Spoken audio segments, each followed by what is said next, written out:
Hi everyone, I'm Amber Smith. I'm the curator at Platform Arts, and today I've got with me Vanessa Conte, who is one of our exhibiting gallery artists. Unfortunately, Vanessa was due to open her show just before COVID hit, and we had to postpone indefinitely. So we've been trying to kind of still get out her kind of exhibition content, still show her work, get to know her as an artist. And so we thought today we'd do a bit of a artist talk, artist questionnaire sort of thing. So yeah, everybody, this is Vanessa Conte. Hey. Great. So I've got some questions that I've written down for you. So we'll just kind of feel our way through this and see, cool. see how we go. So could you tell us a little bit more about your new body of work? So what is it about, how you've gone about producing it, and what inspired it? Yeah, okay. So I was quite stuck before I went on my New Zealand trip in early Feb, just before all this hit us. But it kind of just like refreshed my mind a lot on what I wanted to do for my practice, and it was kind of already what I had been making art about, which was just observing places, people, emotions, just anything and everything in general, really, and just putting that into my artwork. So I took it upon me to really notice things while I was in New Zealand, like much more than I would. And I was there for a week on my own, so that helped a lot to just like be in my own head and just kind of, reflect on things on my own and just draw on the go in like my sketchbook, and end up buying like just a big wad of paper and like a folder and just like drawing on that paper and just making a collection of drawings and observations. I mainly used oil pastels, as it's kind of like the same effect for me as paint, but it's a lot easier to carry around and draw with. And I just kind of was inspired by the colours around me, but also just including my own interpretations a lot to my artworks. And yeah. Yeah, because I know like kind of like landscapes and scenes, like is that something, I know it's something you've done like a little bit of in the past, but did you find yourself doing like much more, I guess, in terms of observing? Is there a distinction, I guess, between like you doing your more kind of like locational sketches versus say just some like purely abstract work? Yeah, I tried to look at people a bit more and like their movements. There was a family playing like a cricket game one day, and it just like all the colours looked really lovely when they were like moving while they're playing. So I tried to capture that in one of my drawings, and like the plants around them and like the sunshine coming through. And there was like a lot of bridges in the New Zealand gardens. So I'd like to look at them at different times of the day. I would make the effort to like go in the morning, or like would stroll down there in the evening, because it would look always different with different lighting, of course, and timings.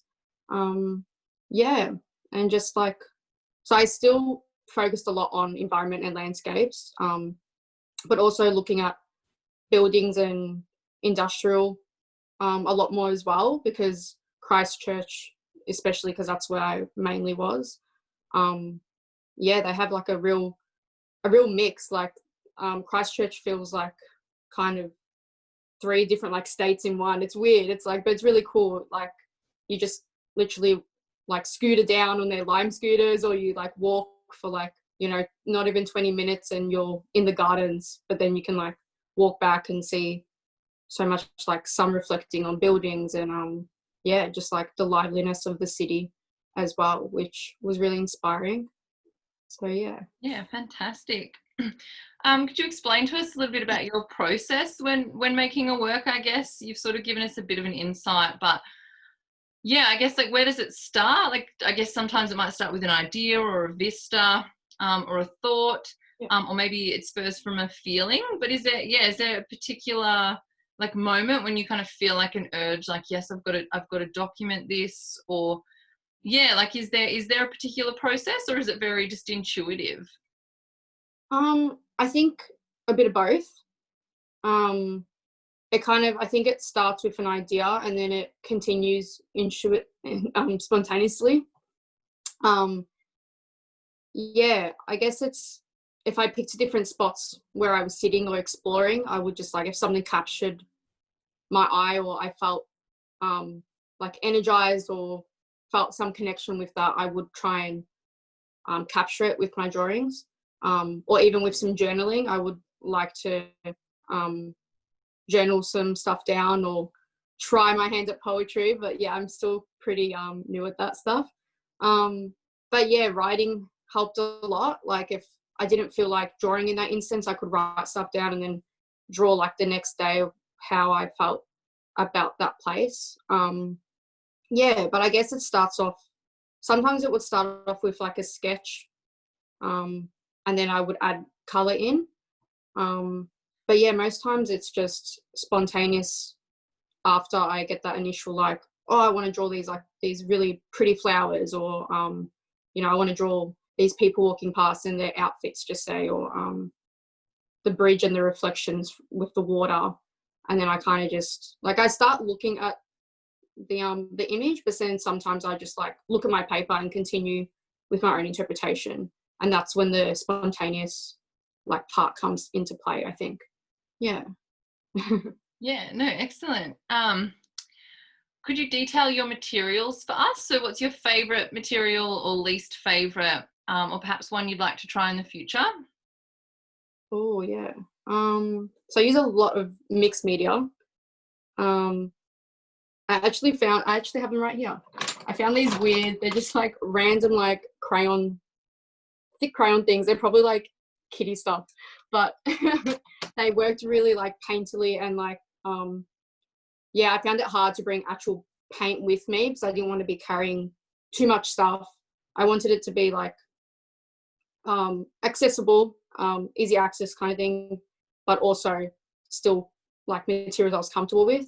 So I brought like a new thing of pastels, which like were my favorite pastels, and just like they're nearly thrashed now. I'll probably have to buy new ones soon. I like using textures a lot too, because they just like fill up space a lot quicker, and I like to work quickly. And I like to use bold colors normally.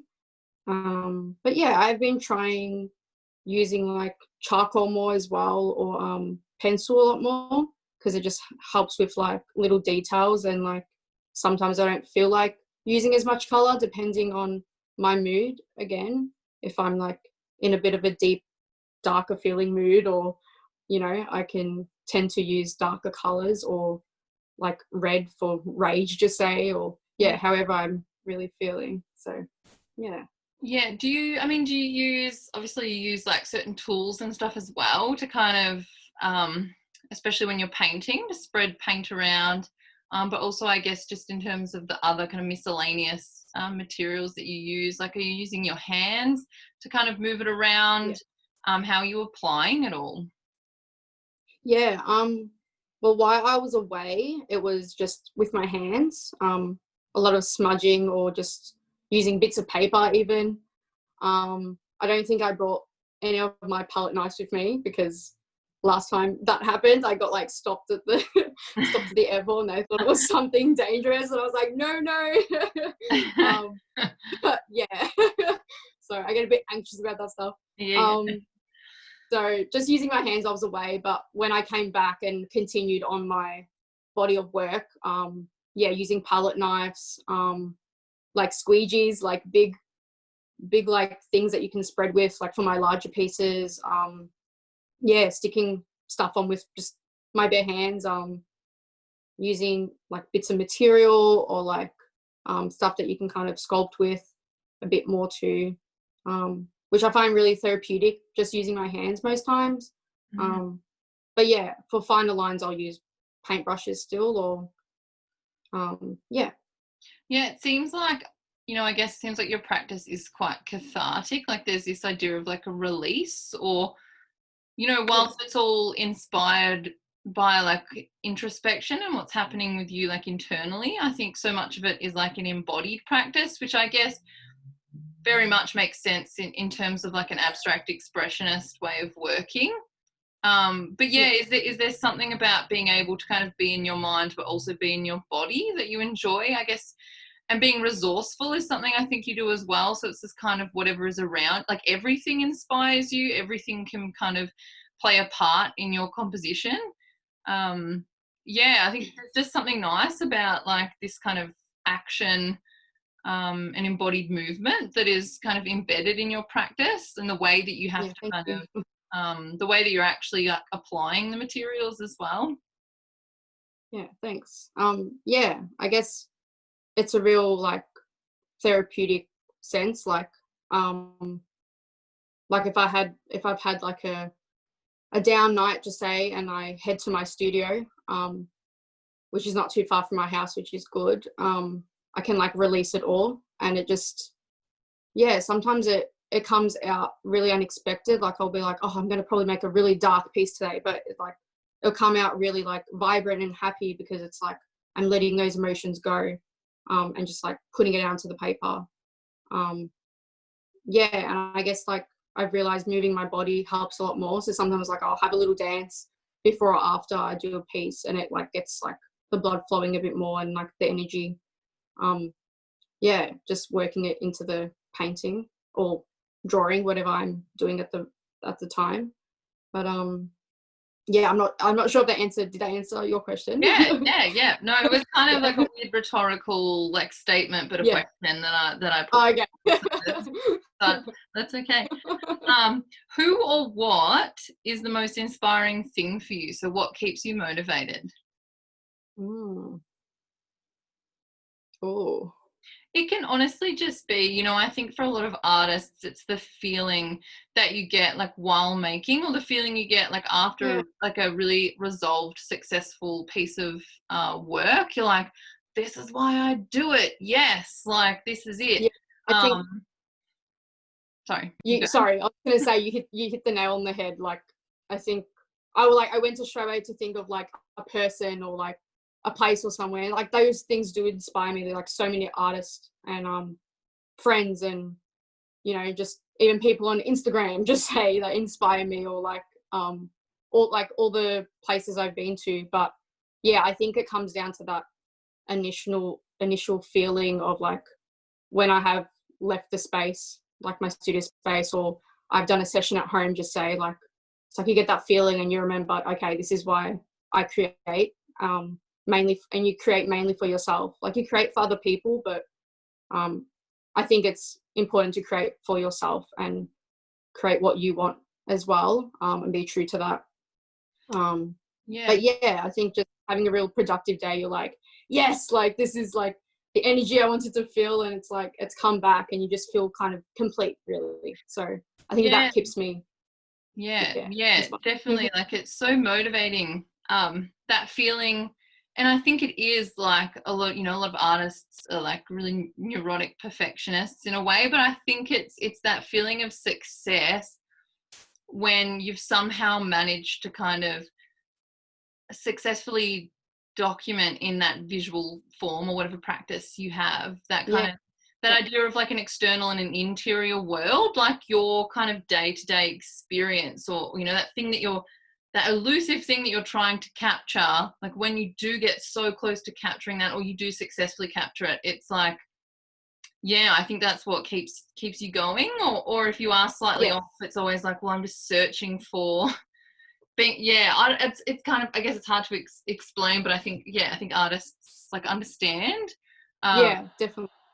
Is it something that like I'm really interested in, you know, like, well, artists' childhoods in general, but like, is it something that you were always like, you know, now looking back with hindsight, like, is it something that you think was always there? Like you were always doing something like that? Because I know, like, personally, you know, I look back at my childhood and I was someone that if we went on like a family holiday, I kept a journal and I put every pamphlet, I put every ticket, I put every like receipt, tag, whatever it was, I would glue it in a journal and write about it. And now I look at my practice now and I'm like, yeah, okay, there was like this anxiety of forgetting, you know, like, oh, you'll forget your holiday, Amber, if you don't document it all. So there was this like real anxiety that I can see now, like that it was always there. It's just like manifested in like a mature arts practice. But is that something that you think as well? Like, do you look back to when you were younger and think I was always kind of doing this?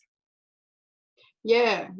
Not so much abstract art, but I think that feeling of always wanting just to express what I wanted was there. And when you're younger, you get influenced by the wrong people, I guess, or you hear the wrong things from society, we'll say. And it's like, you shouldn't be doing stuff this way. But it kept always pushing through. And I have like memories of literally being at my nonna, my grandparents' house, and everyone eating dinner, and me still like drawing on their table and being like, no, I have to finish this like last piece because like my life depended on like finishing this piece. And I was only like 5 years old, but I just still remember always drawing and always creating something. Like even like with poems, I remember I used to write like these cringy little poems, and like, but I thought that they were, you know, not great, so like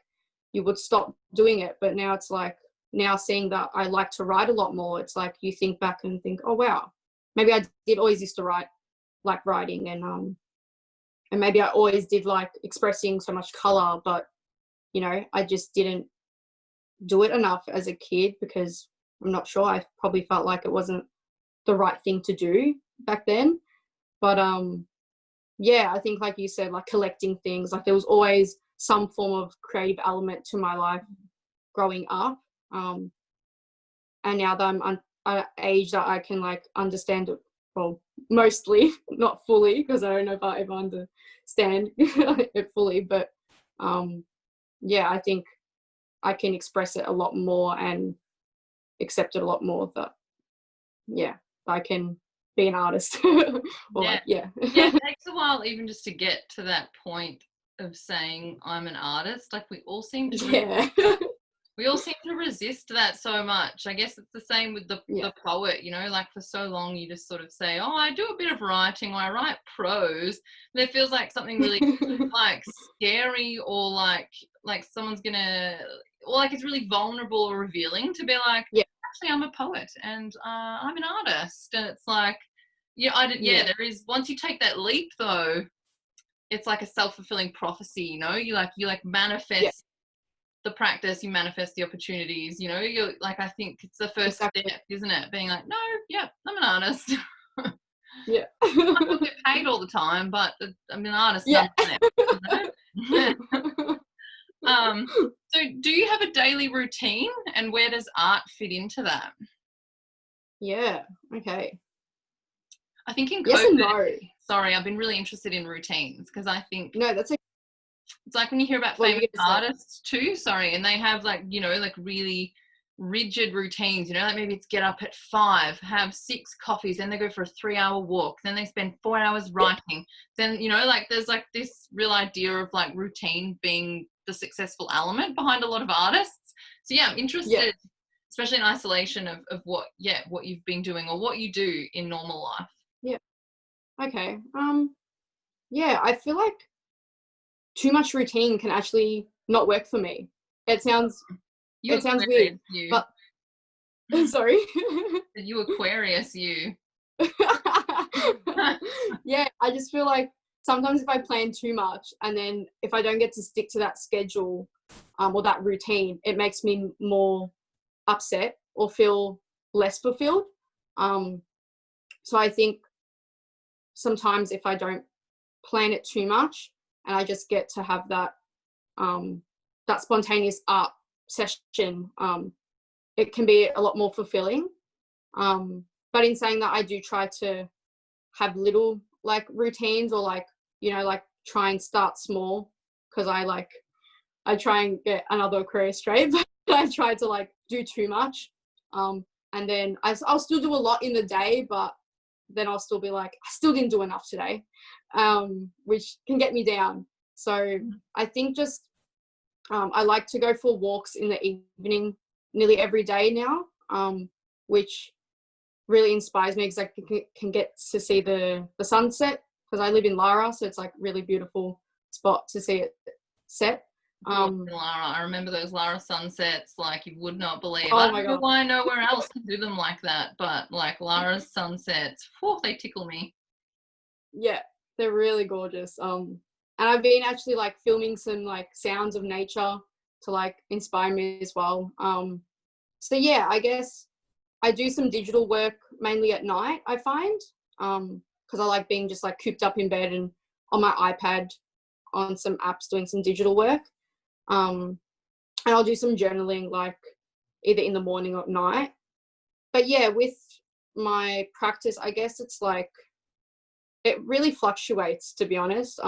I try to go to the studio at least once or twice a week if I can, but yeah, unfortunately life does get in the way, so it's just whatever I really get to do in that week. But yeah, I'm trying to do something creative at least each day, because I know that's what fulfills my heart, and it's like if I've done a little bit of that every day, it just makes me that happier person kind of thing. So Yeah. as cliche as that is. No, it's true, because I feel like, well, I know for me with all of my other obligations in terms of work, like it is my arts practice that gets put on the back burner, or you know, you'll find yourself like doing like getting caught up in like life admin or housework or like something really mundane that you're like, this can wait, but like you always tend to do it before just sitting down and picking up a pencil or a pen and like just doing something that's like soul food. So I totally understand, like it's really important, especially if that's the only routine that you implement in one day. And I think it's important, to like set aside time to do something creative. Absolutely. Where do you hope to go in the future with your arts practice, and what are your aspirations, if any? You know, I guess there's a lot of value as well in not being outcome based in your arts practice. It's something I'm trying to look at more, because I know there's like, especially when you're already a bit of a workaholic, there can be like this like pressure that can be quite toxic actually. So yeah, in like the least pressury way, what are some of your aspirations? I don't want to stress anyone out. Yeah, I'm kind of a mix. I'm always like a mix of I guess I realize more when I do slow down and make that fulfilling art yet again. I'm using fulfilling a lot. But yeah, like when I do make that particular art, I love it a lot more. Like I actually look at my art and go, oh wow, I'm actually liking what I'm creating. And it's like when I've slowed down and actually enjoyed the process more. So I want to still continue that involvement with my art where I do enjoy it and not just make art just to make art. But yeah, I would love to, I think it's been like a thing in the back of my mind to maybe curate a show would be really great to do, which you've inspired me to do that, of course. Because working at platform with you has like, it's inspired that to do that, and it's motivating to see that, and just how much is involved with curating a show, but just the exciting feeling you get afterwards. And being a part of the Good Excuse Guild has inspired me to either put on like curate my own show or curate like a group show with other maybe abstract artists, or even just all different artists would be really cool. But yeah, I'm not really sure what else yet. I guess it's always a balance of trying to go with the flow and being like, I need to be thinking what, it's that pressure like you said. I related to that when you said that. It's the pressure of, it's almost like, is it the pressure that you think you need to do things, or do you actually want to be doing a lot more? Like I know, totally. And there's some people that like thrive on that, but I think for people, I'm going to make a huge generalization, but you know, for people who are self-reflexive, and introspective, and who are like are living a lot in their mind, I think that it's actually really hard to, like it is probably overwhelming, and like to feel that much pressure. And I think it's okay to take things slow. Like I'm really noticing like this obsession sometimes that artists in the art world have with like just churning through things. There's no time, Yeah. to feel like you can adequately resolve work, or to work at a pace that, and everyone works at different paces. Like some people like to make work really quickly, other people it's much slower. But I think there is a lot of pressure these days to be doing everything, and I don't think it's actually necessary. Like I think there's like an oversaturation of art actually, which I don't think is a good thing for any of us. But and it's that pressure of I think I was having a conversation with you about it a while back. It's that pressure of like always coming up with something new, and like feeling like you have to come up with something new. And I think that was the pressure that I felt around this body of work at first. I was like so stuck because I'm like, wow, I have to have something so new and like innovative, and like it's going to be so diverse. But I was like, and then I had that conversation with you, and I was just like, well, no, it doesn't have to be completely new. It can just be a new body of work but still be me.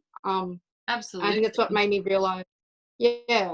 And I think it's what made me realize, like, well, it's literally what I've just been doing these past years, but just like expanding on it. And it's like made me feel really great that I just expanded on what I've been making art about this whole time. And I think that's okay. So I think that's where I think once people really deep dive into that part of their practice, rather than thinking they always have to diversify, or change or mold or fit their practice into what they think is like on trend or what is expected, or there's like so many other external influences and factors. But I think really great work comes from you don't, if it's not broken, don't fix it. Like if that's what you enjoy, and that's what you do, like spend all of that time just like going deeper and seeing what comes out of it. And I think like really some really great like realizations and resolutions come out of that in someone's art practice. So absolutely. What's your dream exhibition? So where would it be held and what would it look like? So you don't have to think of a specific institution or organization. It could just be that you have this really specific idea of a space, like of how the space looks. Yeah. It's probably going to sound like really like it's like really far away, and I don't know if it'll ever happen, but you can dream. That's what this segment's all about. Yeah. I guess I've just always pictured having my work overseas somewhere. I don't know, I've just a bucket list goal or like thing would be to live mainly in Italy or Europe somewhere, and just have somewhere maybe in like Venice or I don't know, somewhere like overseas somewhere would be amazing. And I think with like a bit of like outdoor area, like windows, like there would be like wind coming through, and I'd have stuff like on material maybe, and it would like be really flowy and energetical and like lively, and just picturing something Venice Biennale, like how they have Yeah. work in like the strangest places. Like you go down alleyways and there's just like a work installed at the end of like a corridor, and like in the beautiful old buildings, and I can picture it. Oh, that means so much. Yeah, I would like if I got to that one day, I would just freak out, like in the best way. But I think that's, I don't know, it's always just like an image in my head, like it's just kind of been put there, I guess. So there is something about like the Italian weather and the Italian landscape that is definitely like just embedded in your work and in the feeling you get from your work. So I can picture that. It's like you can almost like smell that like sweet spring air, like when you look at certain pieces of your work. So like I can like in a sensory like visceral way, I can like experience what you're talking about. Oh, what, that's so nice. what would your ultimate dream job be? Doesn't even have to be art related, but maybe it is. Okay. But dream job. Mine would be a park ranger. Oh, Just be so cool. fun. Imagine just driving around the Yangs every day as your job. Just wouldn't get old. Yeah. I think that they've reopened, haven't they? Oh yes, they have. I'm so Oh excited. yeah. I don't know. That's a good question. It can be Yeah, like I'm not too sure. anything. Or maybe your dream job is that you don't have a job and someone just pays you to do artwork all the time. I think that's like literally it. Like I realize more and more I'm like, wow, I don't know if I like working. Like it sounds horrible, but it's just like Yeah. Just get a like I little like working, but I don't. I don't know. It's just like it's weird because I can be a workaholic, but I can also like and I put my all into work. I'm pretty sure I do. But yeah, but then at the same time, I have realized like a lot of advantages of this like isolation. I have really felt like myself on some days when I can just do me. So yeah. um, I guess that would be the dream to to just like be making art overseas and just be like I don't know doing like little commissions here and there and like I don't know working in like little cool bars just like off here off there I don't know just like random jobs everywhere Yeah. you know making connections with people and yeah I think that would be the dream. Sorry that was Yeah. so long. No, that's great. Like just having a little mid-century modern cabin in the middle of the bush where like you've got Yeah. floor to ceiling windows and fresh air Yeah. and just Yeah. endless time. Oh that'd be nice. Um, how has text entered your work? Do you remember when this began? Why is it important? Or what do you think the text does for the viewer? Yeah, okay. I feel like text entered my work in high school, weirdly. Um, but I think I was never brave enough to put my own text. Like it was always, I would put someone else's text and I would credit them. Um, and then it just felt weird. It started feeling weird to do that. And so I stopped. And I think a lot of people um, used to say, like when I was younger, like, you know, like, or we'll say people, but like some teachers would um, encourage you not to put text because it's like, well, you're explaining the artwork. But then like I grew into my practice more and I just started using text again because I was like, well, who's stopping me now?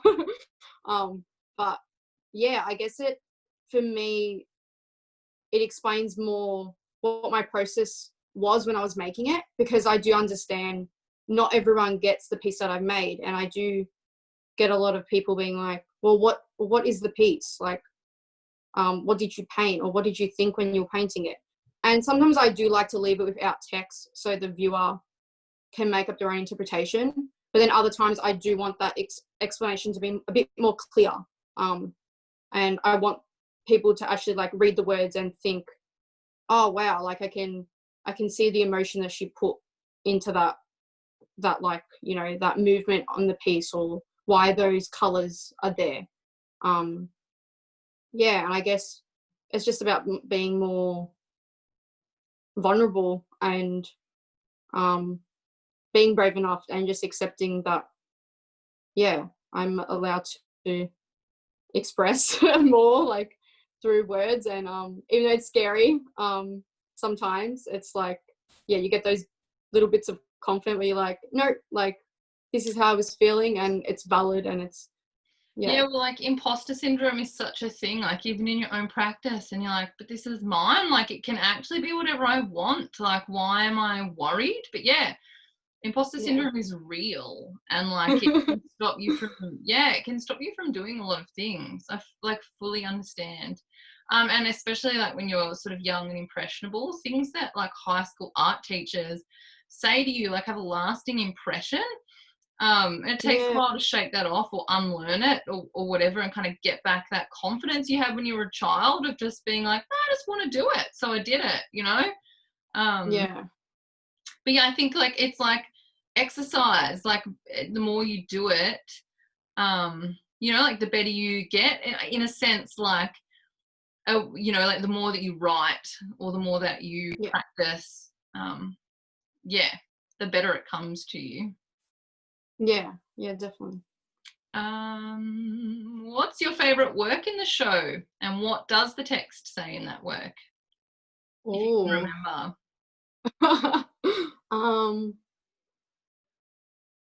Or maybe you remember like what the colors or this particular scene that you drew. Yeah, I think I'm tossing up between two of my larger pieces. I kind of see my paperworks and my larger pieces is like, they're like about the same things, but they're also kind of separate. Like it's weird. It's like it's one body of work, but they're kind of separate in a way, because it was like the paperworks are more of me when I was like in February, whereas like my larger pieces is when I've come back and like reflected more on it. So I guess probably my big material one, it's like it's got like the black and the blue like waves, and they're kind of like intersecting into each other.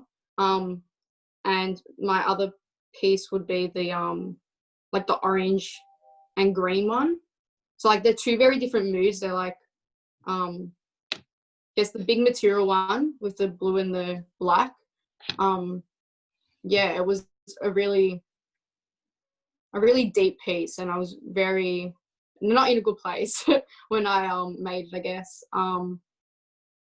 But it's also like a lot of it is about not being in that good place, but still like having that, keeping that inner voice to say like, yeah, you're not in a good place, and you might feel guilty that you're not, because you know there could be people worse off than you, but those feelings are still valid, and you're still allowed to feel the way you feel. So I guess it was about that, and that green and orange piece is more of when I've come out of that rut more, and made like a really positive, fun piece, which I really enjoyed making, because I feel like sometimes you get lost in like, oh, my pieces all have to be like really deep, and they have to be like, when I'm upset I have to make a piece, but your pieces can also be when you're really happy, and they can reflect those moments too of like coming out of that and feeling that really nice sensation of positiveness and overcoming like a revelation and stuff. So yeah. Definitely. I guess that's the potential of like a painterly practice, is that, you know, there's this like atmospheric, like emotive quality of like a painterly surface, and it has the potential actually to stand in for so many different emotions and feelings. Yeah, that like that people can kind of hook into just by looking at it. You know, and there's like certain kind of cues and gestures and colors that kind of, you know, it's very that kind of color field idea of like how the atmosphere of a painterly surface can kind of make people feel certain emotions or feelings, or transport them into certain like psychological or emotional states, which I think, like to the right viewer, your work definitely, like that's something that's embedded within it, you know. It takes a certain individual to kind of view work in that vulnerable way where they'll get it fully. But I think to the viewer who does, they'll get like immense kind of benefit and joy from looking at your work. Thank you.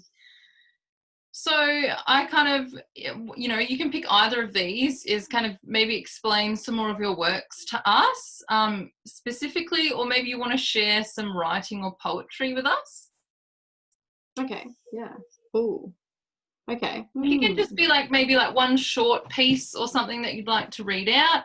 You don't have to provide context. You can just kind of hit us with it and we can move on.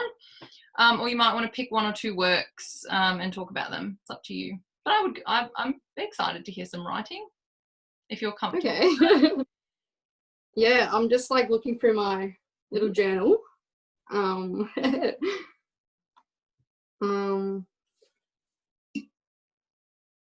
Actually, I will look at my phone. I think it's a bit more clear. to read out. Sorry, just bear with me. Oh, good. Should have had this ready.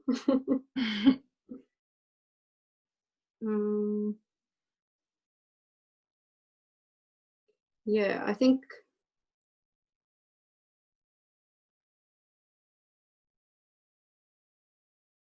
Did you just want me to read one out? Yeah. Yeah, it's a little bit long, but I guess this is like, yeah, it was based on one person, but then it's weird, you write stuff and you realize, wow, it's like, can be based on a lot more people or like things in general. So it's called Exhaustion. Okay. It's scary how someone so close to you can be so toxic. You think because of the relation that they couldn't possibly be bad for you. Your energy, your persona can all change in a week or day to day.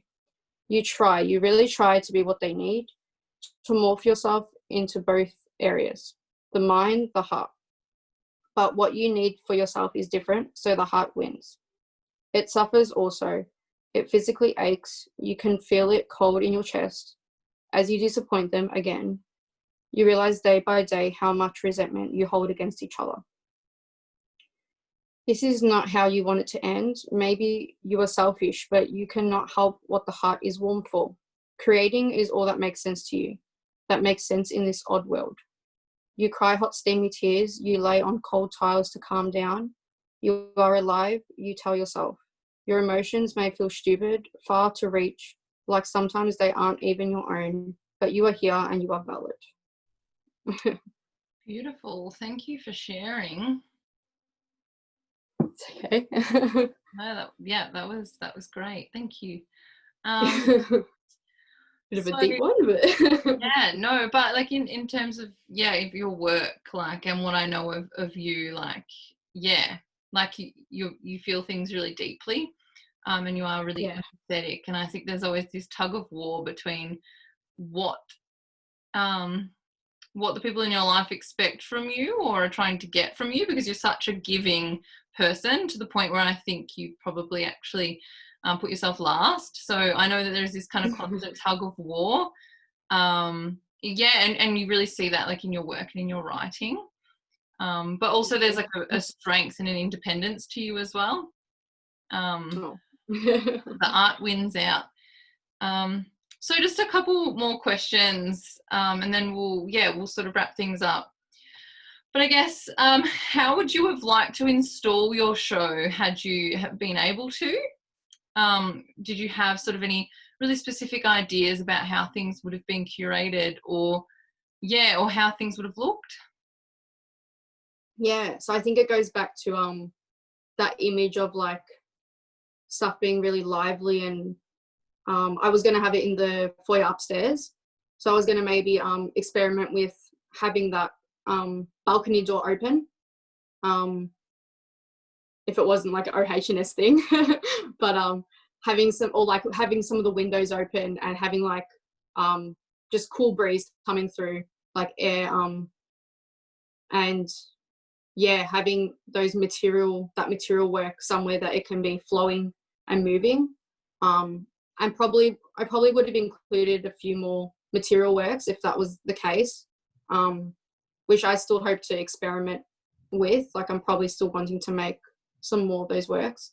But yeah, with all my paperworks, I literally just wanted to simply pop them all onto the wall, like in a big like cluster next to each other, or maybe experiment and spread some out. But yeah, with the buzz work, the sensation one, it's like the green and orange. They were two canvases that I was gonna like keep together because it was created on the floor like in one work. But I just liked how they were like two different canvases that you could put together.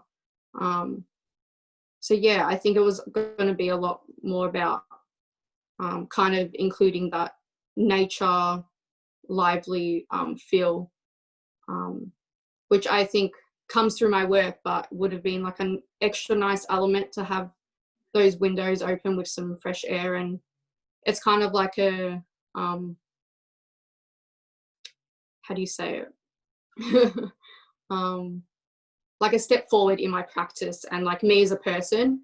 And I guess I wanted to show that, yeah, through this body of work that I've grown a lot more, and I'm still growing.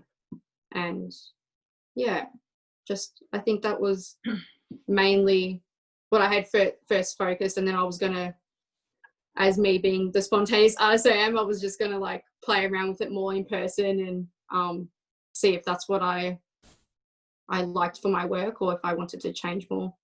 But yeah, I think that's Yeah, great. I mean, if we think about like your first solo show with us, and how far you've come in that year, like it's been astronomical. Like it's really great, great to see. What artist has been your biggest inspiration? It can be yourself. Ooh. You can be like, me. growth has been the biggest. No, but do you have like a particular artist? You know, everyone kind of, well, most people have that like seminal artist that when they discovered it, they were like, whoa, so my art is valid. Like someone else is like, you know, like this is a thing. Like, you know, that I feel like that moment is something that kind of stays with us. Like I know when I saw Joseph Cornell's work for the first time, there's another artist, Alex Rizkala. I was like, oh wow, like this is someone else has like gotten into my brain and like, you know, I don't know, finding your soul artist or something. I don't know. Yeah, I think I always go back to Helen Frankenthaler. I can never pronounce her name right. I just, yeah, she's just very inspiring with the large works she makes. I always go back to her, but funnily enough, I hadn't really connected with an artist in a while. I had realized until I went to a show in Christchurch. And do you know Frances Hodgkins, if I'm pronouncing it right? Not off the top of my head, sorry. Yeah, I might not be pronouncing it right, but I had just figured out what I wanted to do for my show, and I went to her exhibition, and it was like very similar to what I had wanted to do, and I was like, whoa, like this is really like weird, like, but in like the most beautiful way. Like I was just like, yeah, she just really inspired me because she basically just made work in any medium. You know, she would write, draw, paint, make abstract work, make realistic work, like whatever she liked. And she just really didn't give in to that pressure and that prestigious kind of outlook, if that makes sense. But yeah, I think she inspired me even more to like go for my idea for this body of work. And I think she's someone I'll always come back to as well. With her being a woman as well, and just knowing what she wants and not being afraid is just really great to see.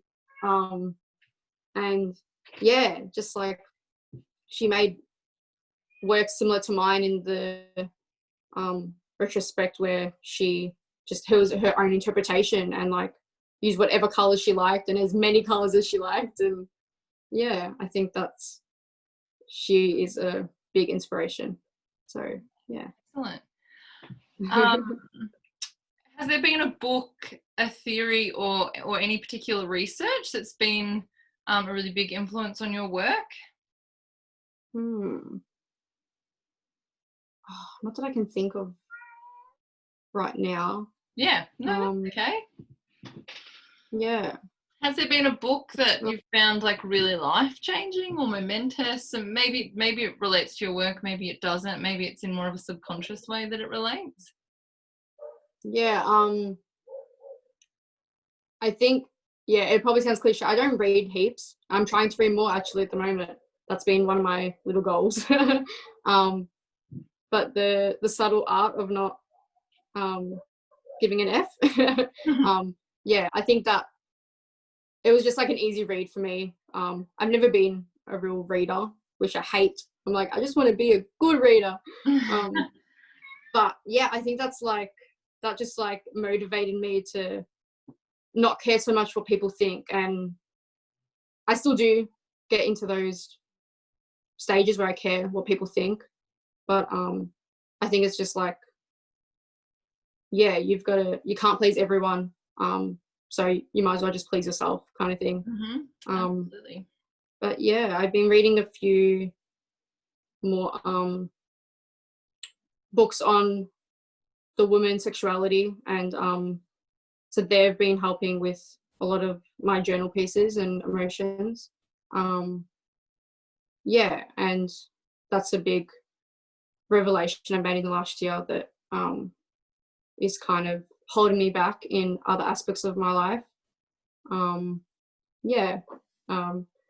So I've been getting into those books which have been, yeah, like making me cry. Those moments you read something, you're like, whoa, someone understands you. And like, you know that other people understand you, but until you like have it in front of you, I guess you don't realize.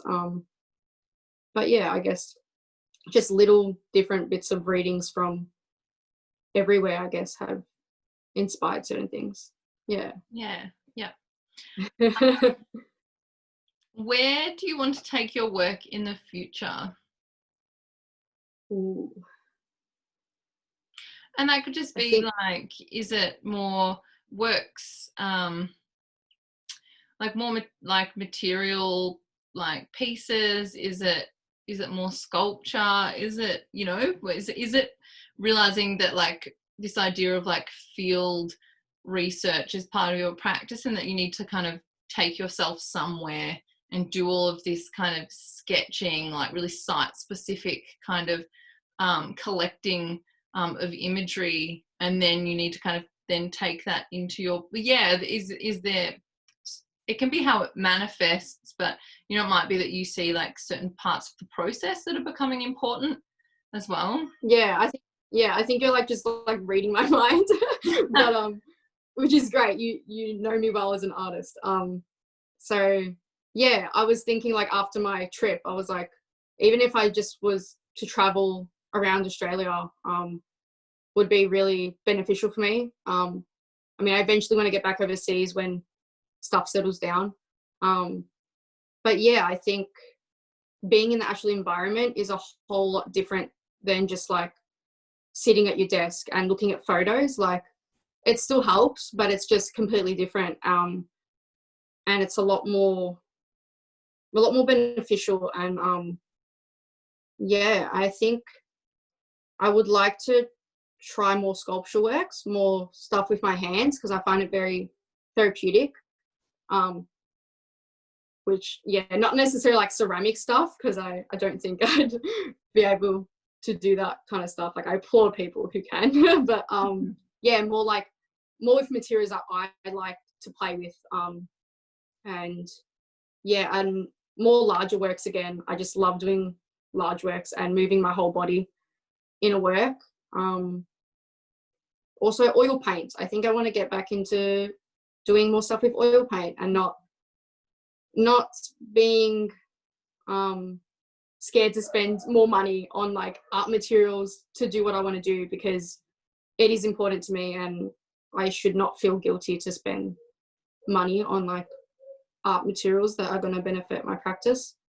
So yeah, a lot of things. I think there's like too many things always, but I think it's better than nothing, I guess. So yeah, exciting. And just be through them slowly.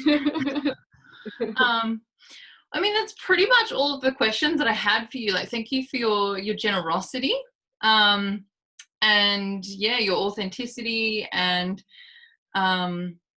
yeah, just your honesty with answering all the questions. Like, it's been really fantastic to get a little bit of an insight into you and your brain and your practice.